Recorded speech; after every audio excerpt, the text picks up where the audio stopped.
कौन से वो फल हैं जिसको आपको खाना ही चाहिए ताकि आप और आपका बच्चा हेल्दी रहे, और कौन से ऐसे फल हैं जिसको आपको पूरी प्रेगनेंसी में नहीं खाना है, अवॉइड करना है।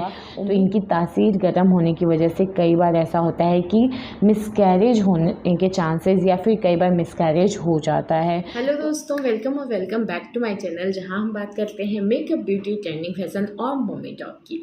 आज की वीडियो में मैं बात करने वाली हूं बहुत ही खास चीज़ की। वो है आपके गर्भ में जो बच्चा पल रहा है उसके स्वास्थ्य से रिलेटेड। जी हाँ, आज मैं बात करने वाली हूँ 5 ऐसे फलों की जो कि आपको अपने गर्भावस्था में ज़रूर खाना चाहिए, जिसकी वजह से आपके बच्चे का दिमाग अच्छे से विकसित होगा, सारे अंगों का विकास अच्छा होगा, साथ में आपके बच्चे का जो तंत्रिका तंत्र है वो मजबूत होंगी और पूरा ही बॉडी जो है बच्चे का मस्तिष्क से लेके हाथ पैर सारे अंग अच्छे से डेवलप होंगे। तो अगर आप ये 5 फल खाते हैं तो आपके लिए और आपके बच्चे के लिए बहुत ही ज़्यादा फायदेमंद होगा। साथ ही में मैं बात करूँगी 3 ऐसे फलों की जो कि आपको अपनी पूरी प्रेगनेंसी में बिल्कुल भी नहीं खाना है, छूना भी नहीं है। तो आज की वीडियो बहुत ही इन्फॉर्मेटिव है, बिना स्किप किए पूरा वीडियो देखिए। यह आपके लिए और आपके बच्चे के विकास के लिए बहुत ही ज़रूरी वीडियो है। अभी तक अगर आपने मेरे चैनल को सब्सक्राइब नहीं किया है तो प्लीज़ सब्सक्राइब कर लीजिए, बेल आइकन को दबा दीजिए ताकि मेरी वीडियोज़ का नोटिफिकेशन आपको तुरंत मिल जाए। तो अब हम बात करते हैं वीडियो की और फटाफट वीडियो शुरू करते हैं। तो सबसे पहले जिस फल की मैं बात करूंगी वो है संतरा। जी हाँ, संतरा आपकी प्रेगनेंसी में बहुत ही ज़्यादा फायदेमंद होता है। स्पेशली अगर आप स्टार्टिंग के 3 महीने में संतरे का सेवन करती हैं तो ये आपके लिए और आपके बच्चे के लिए बहुत ही ज़्यादा फायदेमंद होगा।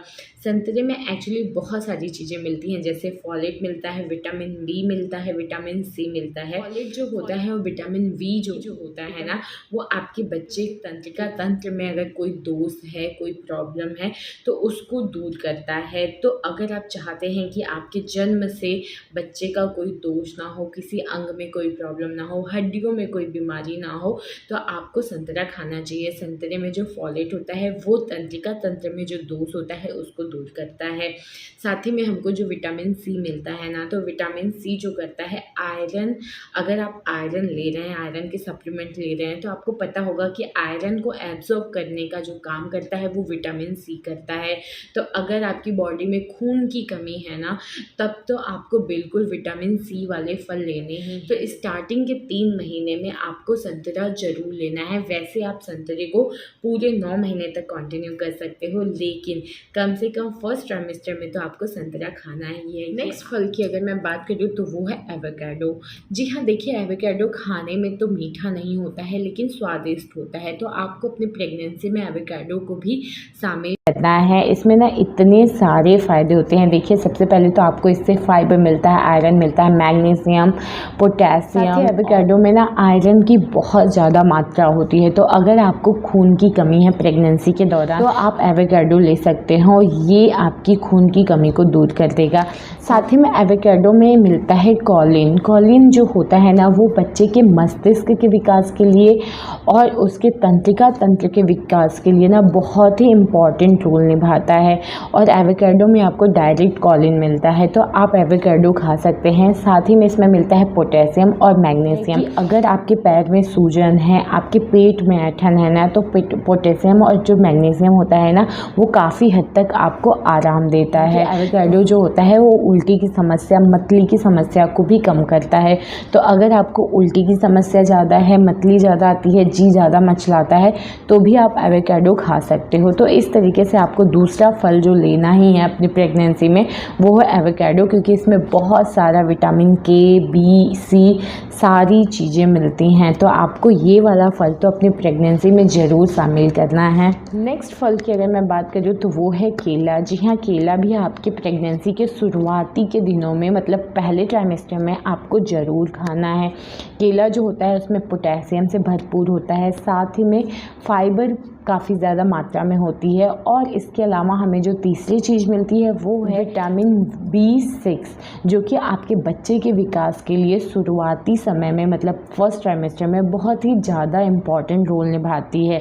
तो आपको केला ज़रूर लेना है। इसके अलावा अगर आपको कब्ज की प्रॉब्लम होती है, उल्टी मितली की प्रॉब्लम होती है, तो भी आप केला सुबह ले सकते हैं।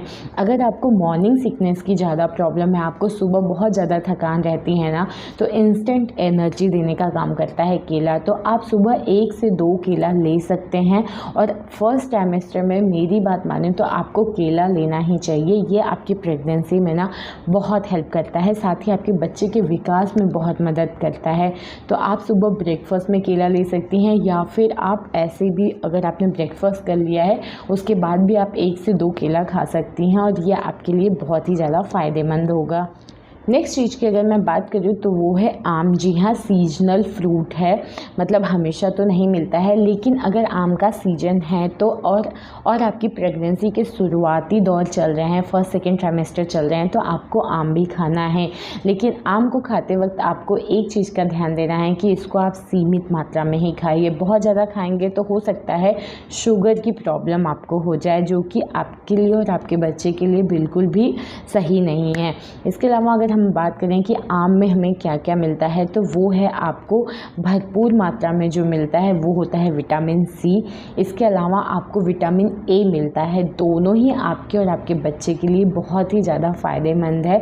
इससे आपके बच्चे की जो श्वसन से, मतलब अगर सांस लेने में कोई प्रॉब्लम है, इस टाइप की कोई बीमारी है ना, तो विटामिन ए और सी दोनों ही मदद करता है। ठीक है, तो आपको आम भी खाना है, लेकिन उसकी क्वांटिटी जो है उसको ध्यान देके उसको एक सीमित मात्रा में आप आम खा सकते हैं। आम सीजनल फ्रूट है, इसलिए मैं नहीं कह रही हूँ कि आपको डेली खाना है। अगर उस सीजन में आप प्रेग्नेंट हैं, उस टाइम पे अगर आपकी प्रेगनेंसी चल रही है तो आप सीजनल फ्रूट में ले सकते हैं आम। नेक्स्ट फ्रूट की अगर मैं बात करूँ तो वो भी सीजनल है। जी हाँ, हम जामुन की बात कर रहे हैं। ठीक है, अगर आपकी प्रेगनेंसी जामुन के सीजन में है, अगर उस टाइम पे आपको जामुन अवेलेबल है तो आप जामुन ज़रूर खाइए। जामुन के बहुत सारे फ़ायदे हैं। सबसे पहला फ़ायदा है, अगर आपको थकान रहती है ना तो इसमें आपको कार्बोहाइड्रेट मिलता है, इंस्टेंट एनर्जी मिल जाती है। अगर आपको बहुत ज़्यादा थकान रहती है तो आप जामुन खा सकते हैं। और जामुन के साथ ऐसा कोई रूल नहीं है कि आपको इतनी ही क्वांटिटी में खाना है। उसके अलावा आपको जामुन में मिलता है विटामिन सी मिलता है भरपूर मात्रा में, और आपको मिलता है फाइबर, साथ ही में फॉलिक एसिड। फॉलिक एसिड बच्चे के दिमाग के विकास के लिए कितना इम्पॉर्टेंट है ये बात मुझे आपको नहीं बताना है, क्योंकि आपने देखा होगा जैसे ही प्रेगनेंसी के सप्लीमेंट शुरू होते हैं, यहाँ तक कि प्रेगनेंसी अगर आपने कंसीव करने की भी सोचा है तो डॉक्टर आपको फॉलिक एसिड लेने का सलाह देता है और आपको फॉलिक एसिड देते हैं। तो फॉलिक एसिड जो होता है वो कंसीव करने के लिए भी आपकी बॉडी को तैयार करता है, प्लस कंसीव होने के बाद आपके बच्चे के दिमाग के लिए बहुत ही इम्पॉर्टेंट होता है। तो आपको फॉलिक एसिड इससे जामुन से डायरेक्ट मिल रहा है, फाइबर मिल रहा है। अगर फाइबर मिल रहा है तो आपको कब्ज की प्रॉब्लम नहीं रहेगी। तो अच्छी बात है, अगर आप जामुन खाते हैं तो ये सुरक्षित भी है और आपके लिए बहुत ज़्यादा फ़ायदेमंद भी हैं। इसके अलावा एक चीज़ की मैं सलाह और दूंगी कि आप अपने प्रेगनेंसी में अगर कोई भी फल नहीं मिल रहा है तो आप डेली एक सेब खाइए। सेब आपको फाइबर देगा, प्लस सेब आपके लिए बहुत ही हेल्दी ऑप्शन है। तो आपको सेब भी खाना है डेली, अगर बाकी कोई फल नहीं मिल रहा है। और अगर ये मिल रहे हैं तो आपको एक फल डेली खाना ही है, साथ में आपको दूध लेना है। तो इस तरीके से आप अगर अपना ख्याल रखते हैं तो आपके बच्चे का ख्याल रखेंगे और उसको जो भी ज़रूरी पोषक तत्व है वो आराम से मिल जाएगा, ताकि उसका शारीरिक विकास, मानसिक विकास, मतलब उसका संपूर्ण विकास हो सके। अब हम बात करेंगे उन फलों के बारे में जो कि आपको अपने प्रेगनेंसी के शुरुआती महीने में तो बिल्कुल ही नहीं लेना है। वैसे तो मेरी बात मानिए तो पूरी प्रेगनेंसी की जर्नी में आपको ये 3 फल बिल्कुल भी नहीं खाना है, जिसमें से सबसे पहला फल है कच्चा पपीता या फिर पपीता। स्टार्टिंग के मंथ में, यानी शुरुआती जो पहला ट्राइमेस्टर है उसमें तो आपको बिल्कुल पपीता नहीं छूना है।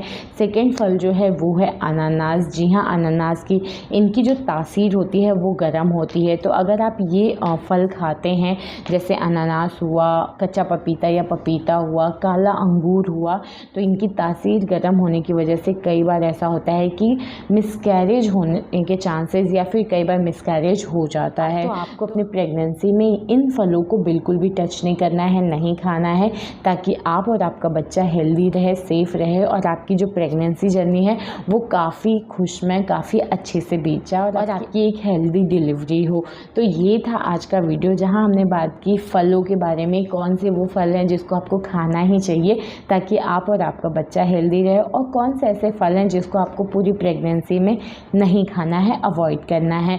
उम्मीद करती हूँ वीडियो अच्छी लगी हो। ऐसी ही बहुत सारी इन्फॉर्मेटिव वीडियोस के लिए आप मेरे चैनल पे विज़िट कर सकते हैं, और वीडियोस अच्छी लगे तो लाइक शेयर कमेंट करिए। चैनल को प्लीज़ सब्सक्राइब कर लीजिए। मिलते हैं नेक्स्ट वीडियो में, तब तक के लिए बाय।